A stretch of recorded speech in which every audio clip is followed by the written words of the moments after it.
Watching Caught Stealing and Play Dirty back to back this weekend, I was struck by their title sequences. One caught me by surprise and was a total joy.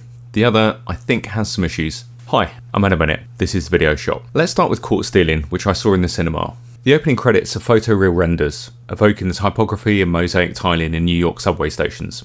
And the title treatment on the poster is by Teddy Blanks, who's one of the most popular title designers working today. So hot right now. But it was actually the closing credits which caught my eye. They start straightforwardly enough, with simple tech transitions. Nothing groundbreaking, and I actually got up and was about to leave the cinema. Then this dude pops up. This is the cat which features prominently in the film, Bud. I'm a bit of a sucker for cell animation in title sequences, and this feels like a throwback to pre-millennium films where perhaps it was more common. Maybe this is deliberate, given the film is set in the late 90s. The cat was animated by Kuntz. I spoke to him this week, and he told me that Aronofsky considered having the cat appear in the opening credits, and that he was very specific about giving it a punk attitude. I thought the collar was a fun touch. Christian shared this work-in-progress animation, and said Aronofsky's notes were mostly about keeping the cat's attitude right on the edge, between playful and mischievous. Not too cute, not too mean. The animation really put a smile on my face, but it was the end titles crawl which really surprised me. It's animated to Rabbit Run by Idols, who did the music for the film, and when I say animated to, I mean they actually timed it to the track. That's as much as I dare play, but look up the song, or even better watch the film. The credits are insane. I don't know who animated them. If I find out, I'll pop a comment below. Possibly a company called Endcrawl. But I can't remember end titles recently which had this much fun with kinetic type. The animation is playful, unexpected, irreverent, and frankly bonkers in the best way. It's as unexpected as the writer-director of Requiem for a Dream doing a knockabout crime caper, and maybe that's the point. It's also unexpected visually. Given the vibe of the poster and the grimy late 90s aesthetic of the film, there are a lot of stylistic traps this could have fallen into. Punk iconography or grunge text effects, graffiti or paint. First thoughts ideas, but they arguably would have been right for the tone of the film, not to mention the Idols song, which you can't hear right now, but trust me, it sounds kind of gritty. This eschews all of that for a cheerful colour palette and kinetic type, which is the motion design equivalent of an 8-year-old on a sugar high. The animation isn't difficult technically. You could achieve most of this with text animators in After Effects. If you don't know how, you can check out these videos on my channel. Sorry. A good end title sequence can either gently ease you back into reality slowly, one of the reasons I detest streaming services cutting them off with ads or pop-ups, or like this one, continue the vibe of the film to the very end. This was glorious, and I loved it. Next up, and actually another crime-themed credit sequence featuring animated money, is Play Dirty. This is animated to a score by Alan Silvestri, which again you won't hear as paying for it would bankrupt me. This drops on Amazon Prime at the weekend. It's directed and co-written by Shane Black, who I love. I'm a particular fan of Kiss Kiss Bang Bang, which we'll come back to later. The opening title sequence starts 10 minutes into the film. You'll hear some of the audio from this Collider interview with Black and two of the producers. The opening credits of the film are really cool, and can you sort of talk about how that came about and why you wanted to do them? These guys made it come about. I said I wanted to do a credit sequence, not necessarily Bondian, and they got me the guy who does the best Bond ones. Danny Kleinman. Danny Kleinman, who did Skyfall, the greatest pre-credit sequence ever in a movie, with that beautiful song by Adele. She got him to do what we could afford, which was a cartoon, but still great. Well, but you guys had so much fun doing it together, you and Danny, right? I mean, Shane and Danny definitely built that sequence together. And it was fun because we didn't do that sequence until after we'd been shooting the film. But you made it. You guys made it happen. I said it, and you said, "Well, let's see what happens because we don't know where the money's going to be." And then you came back and said, "If you want it, you got it." God bless you both. That's the way it works.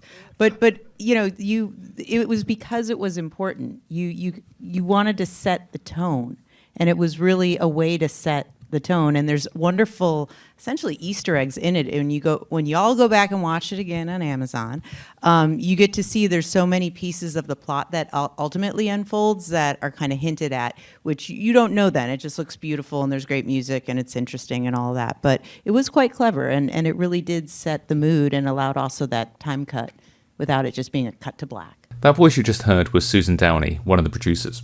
Bear with me for 1 minute while I do a quick tangent about the film, but I promise to bring it back to motion design, okay? This was originally set to star her husband, a little-known but competent actor called Robert Downey Jr., but presumably he got a better offer.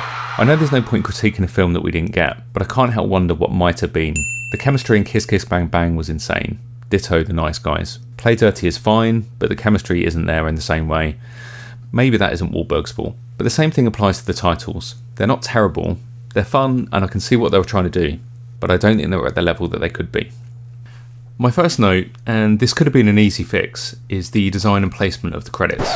For whatever reason, they went with a different typeface to the poster. That's not unusual with title sequences, so fine, whatever. But the credits look slapped on as an afterthought, possibly not by whoever animated the titles. And the placement is horrific at times. Sometimes they find some negative space, and the text is clearly legible. At others, it's really hard to read.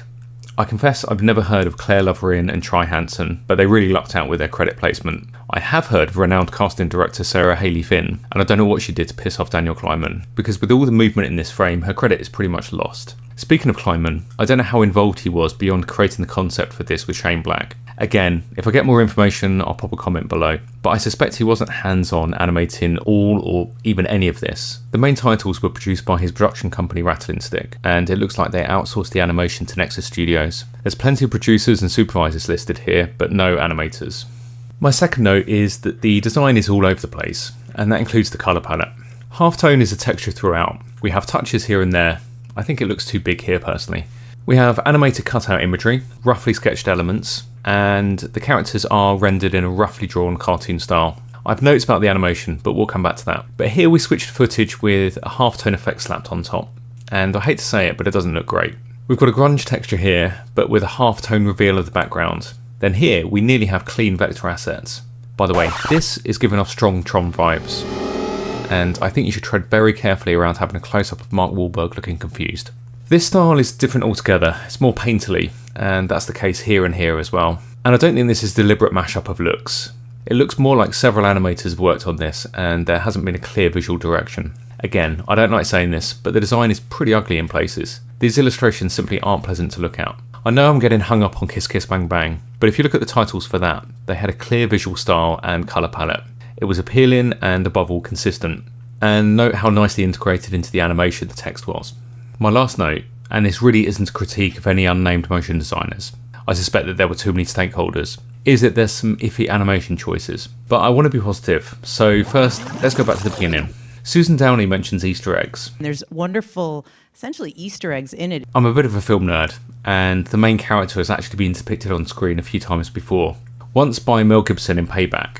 This tagline took on an unfortunate double meaning after Gibson was cancelled. Anyway, Black wrote Lethal Weapon, Gibson played a version of Park-It in Payback. When you drop the L here, it looks like Pay Dirty. I've no idea if that's a nod or deliberate. It's clear that there was thought and attention put into these credits, certainly from Shane Black and I'm sure Danny Kleinman. But there are specific animation beats where I have notes. For example here, the gun barrel turns into, I don't actually know what this is, that the characters are circling around. But then that turns into a pixelated circle, then a halftone circle, then a halftone pattern, and this transition doesn't really work. Then, as I mentioned before, we have footage from the film, but the frame rate is awkwardly low, so it looks pretty janky. That transition was kind of nice, but if these credits had motion guidelines, I don't know if it's in keeping. This transition takes forever. I mean, almost longer than the film itself somehow, and for no discernible reason. His face is made of tiny bullets, the bullets are made of tiny faces. It's not interesting or well done, and we have lazy transitions between different looks and feels. And again, the text placement is awful. Look, I get it. They hired the guy who did the Skyfall titles, and they wanted something a bit similar, but they didn't have a Bond budget. And similar to a Bond title sequence, they wanted to use story elements in the credits, hint at themes, or give a sense of the vibe of the film. But the things I'm bumping up against here aren't budgetary, they're conceptual. For example, what the hell is going on with his character? He's bleeding constantly. Surely he's dead at this point. And then here, he raises his gun at Zen. Yes, I looked up her name. And then the next shot, they're just circling around each other. Nothing's happened.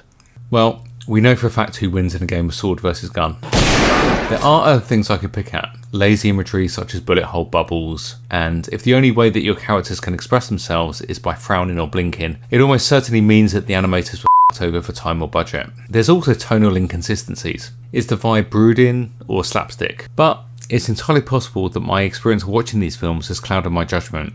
I was in my happy place watching Caught Stealing. Play Dirty had no cinema release, so I was grumpily watching it at home. What do you think? Let me know.